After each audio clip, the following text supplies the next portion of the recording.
వీరనారి చాకలి ఐలమ్మ వారసులమని గర్వంగా చెప్తామన్నారు మంత్రి వాకిటి శ్రీహరి. బాంచనన్న ప్రజలతో బందుకు పట్టించిన పోరాట యోధురాలు ఐలమ్మ అని తెలిపారు.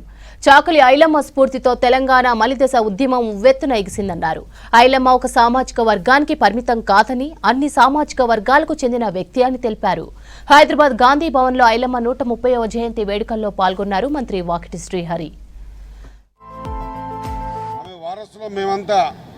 వాళ్ళు ఒక్కటే అనుకుంటారు, శాఖల మాసం మేము కూడా ఆమె వారసులమే, గర్వంగా చెప్తాం.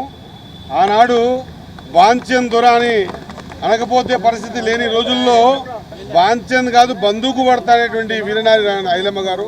మరి ఈ రోజుల్లో ఇంత టెక్నాలజీ ఉన్న రోజుల్లో కూడా ఇంకా ధైర్యం చేయలేని పరిస్థితులు మనవి. కాబట్టి నిజమైన నివాళి ఆమెకు కల్పించాలనుకుంటే ఐలమ్మ జీవిత గాథను తెలుసుకొని ఆమె వీరనారి ఆమె బాటల్లో మనం నడవాల్సినటువంటి అవసరం ఉన్నది.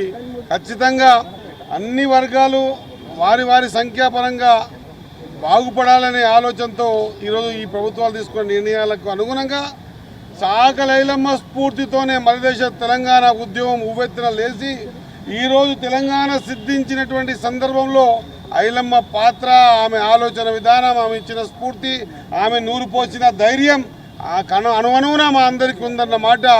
ఐలమ్మ ఒక చాకలోలని అనుకుంటే వాళ్ళ భ్రమ.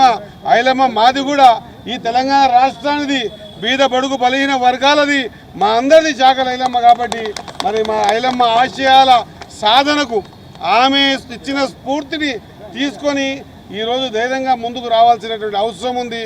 అడుగడుగున ఆమె పోరాటం చేసినటువంటి స్థితిగతులు చూస్తే ఆ రోజు మేము బాంచననం బందూకు బట్టి యుద్ధం కూడా చేస్తామని చూపించిన వీరనారి ఐలమ్మ గారి జయంతిలో ఈరోజు ఒక మంత్రిగా పాల్గొనడం నిజంగా నా జీవితంలో అదృష్టంగా భావిస్తా ఉన్నా. ఆమె స్ఫూర్తిని కనకనాన మనం అందరం నింపుకొని ముందుకు పోవాల్సింది. ఐలమ్మ